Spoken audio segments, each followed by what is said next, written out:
어제 태백에 이어 오늘은 양양에서 학생 확진자가 나왔습니다. 강릉에서는 기존 확진자의 접촉자들이 증상 발현 뒤 검사에서 확진됐습니다. 오늘 양양 지역 해수욕장이 동해안 해수욕장 가운데 처음으로 문을 열었습니다. 올여름 해수욕장은 방역 수칙이 강화됩니다. 강릉에서 아파트 신축 붐이 일고 있지만 도시 기반 시설이 받쳐주지 못해 기존 주민들의 반발을 사고 있습니다. 강원랜드 카지노 이용 고객에게 주어지는 마일리지 점수인 하이원 포인트, 콤프에 대해 개선 요구가 잇따르고 있습니다.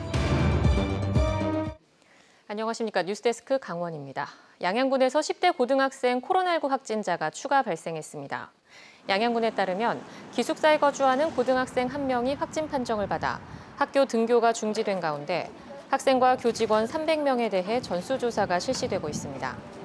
가족에 대해서도 검사가 진행 중이며 해당 학교 기숙사생 88명은 결과가 나올 때까지 기숙사에서 격리하도록 했습니다. 강릉에서는 기존 확진자와 접촉한 뒤 증상을 보인 7명이 각각 추가 확진됐습니다. 수도권에서 연일 코로나19 확진자가 급증하면서 강원도에 비상이 걸렸습니다.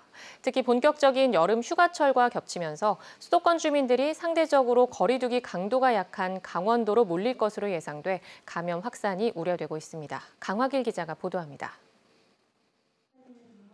어젯밤 강원도청, 방역 관련 부서들이 긴급히 모였습니다. 최근 수도권을 휩쓸고 있는 코로나 확산세를 차단할 묘책을 찾기 위해서입니다. 수도권과 왕래가 잦아 언제 방역의 뚝이 무너질지 모를 위급한 상황입니다. 오늘 낮에도 강원도는 18개 시군 부단체장들과 화상회의를 가졌습니다. 동해안 각 시군은 벌써부터 감염 걱정에 휩싸여 있습니다. 우려스러운 건 혹시나 수도권에서 원정 4단계 이후에 원정으로 해서 여기서 각종 파티라든지 가족 간이 계획을 할 우려가 있기 때문에 거기에 대한 대책을 좀 고심하고 있습니다.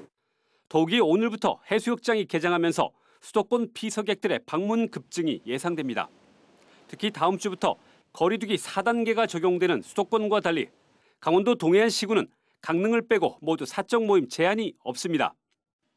감염 우려가 높은 수도권 주민들에게 강원도는 안전한 데다 규제도 없다는 잘못된 신호를 줄까 우려스러운 대목입니다. 이에 따라 강원도는 거리두기 단계 격상을 적극 고려하고 있습니다. 일요일쯤 다시 협의를 거쳐 강원도 전역의 거리두기 일괄 격상 여부를 결정하기로 했습니다. 격상을 하는 것도 어느 지역만 하게 되면은 효과가 없습니다. 하게 되면은 거의 18개 시군이 같이 가는 게 낫지 않느냐 이렇게 보고 있고.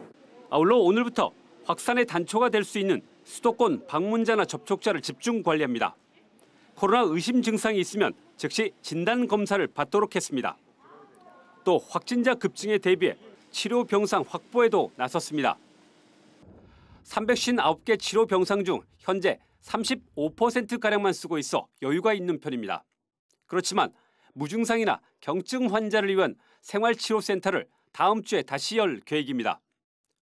154실 규모로 속초와 고성 2개 시설을 협의하고 있습니다. 강원도는 수도권 확산세가 지역으로 유입되는 것을 막지 못하면 모처럼 살아나고 있는 관광도, 지역 경제도 같이 무너질 수 있다며 방역에 고삐를 쥐고 있습니다. MBC 뉴스 강화길입니다. 강원 동해안 해수욕장 가운데 양양 지역 해수욕장이 가장 먼저 문을 열었습니다.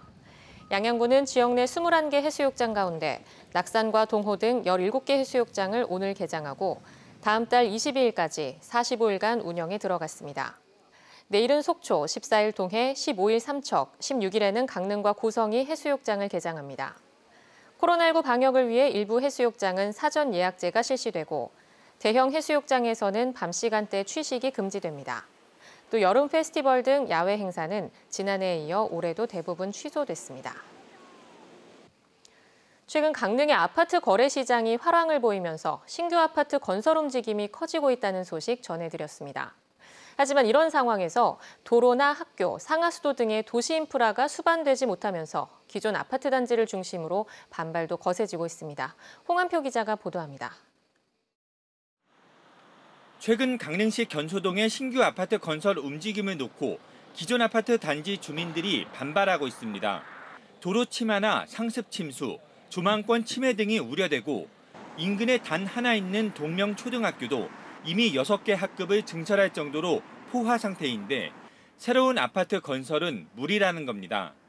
강릉항과 커피 거리로 이어지는 도로에 접하고 있기에 교통 혼잡은 더 심해질 것이라고 걱정합니다.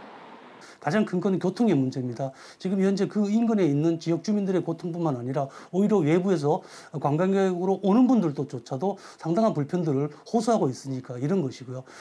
이에 따라 주민 800여 명은 우려 상황을 담은 진정서를 강릉시에 제출했습니다.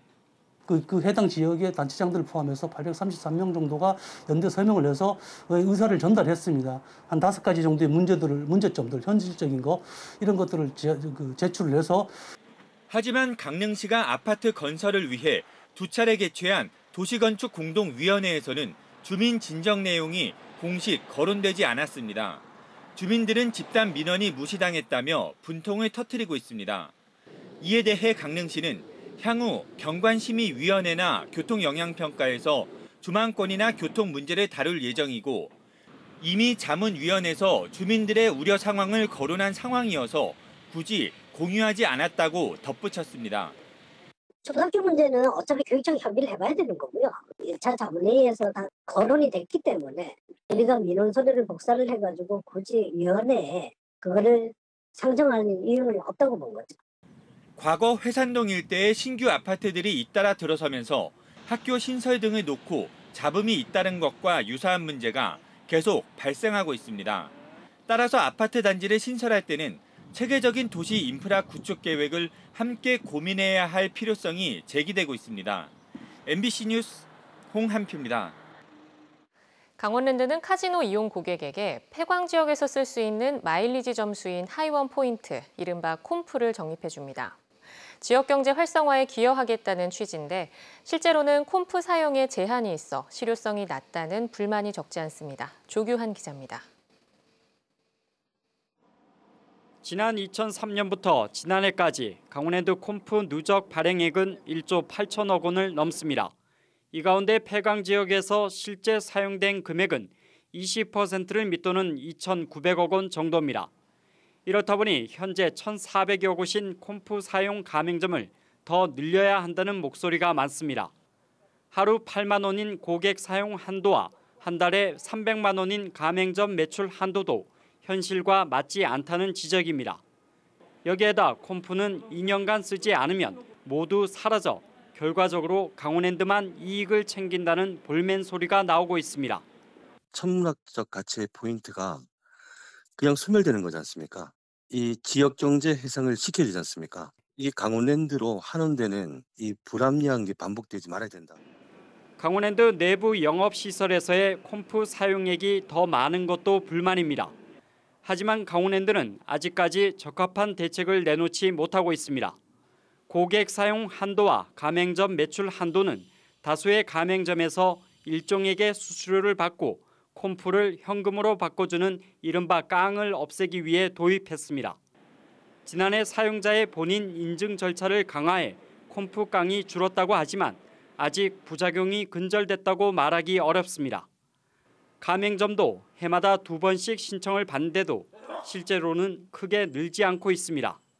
특정 가맹점이나 특정 지역의 쏠림 현상을 먼저 우선적으로 해결해야 되는 부분이 있고 이러한 부분에 대해서는 지역과 소통을 통해서 서로 상생하면서 개선하도록 하겠습니다.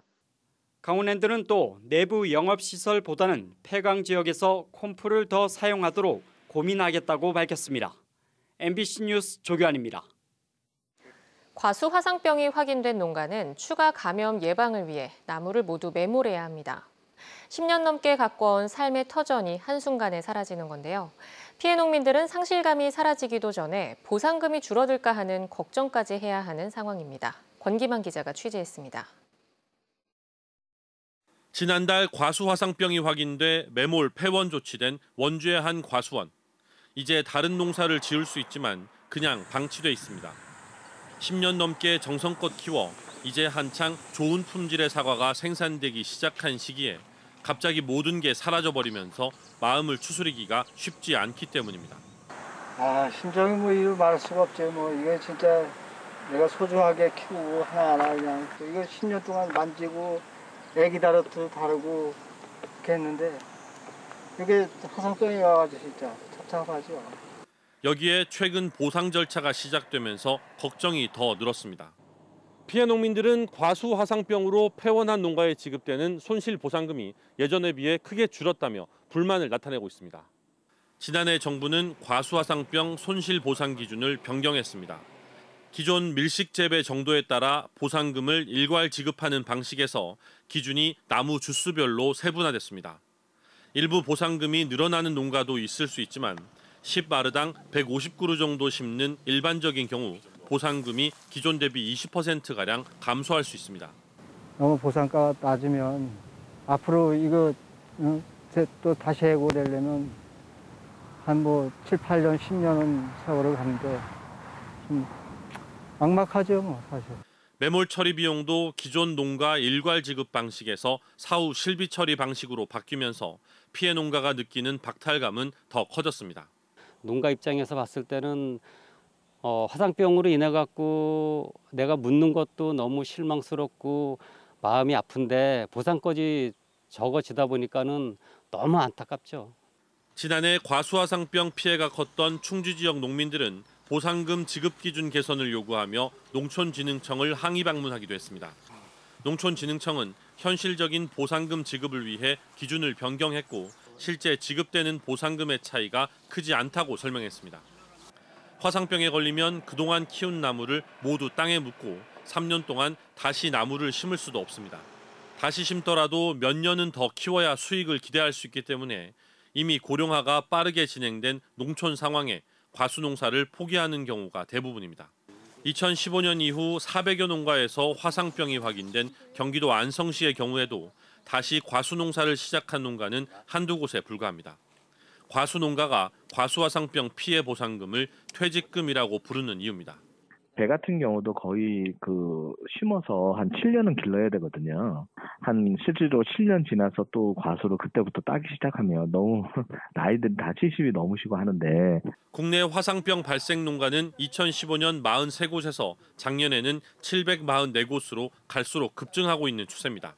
하지만 피해 농가들이 다시 과수농사를 시작할 수 있게끔 유도하고 지원하는 대책은 턱없이 부족해 국내 과수 산업에 닥친 위기를 방관하고 있는 것은 아닌지 우려됩니다.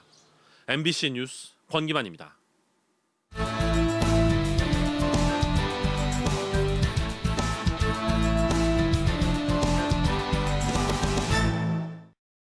강원 뉴스 마칩니다. 시청해주신 여러분 고맙습니다.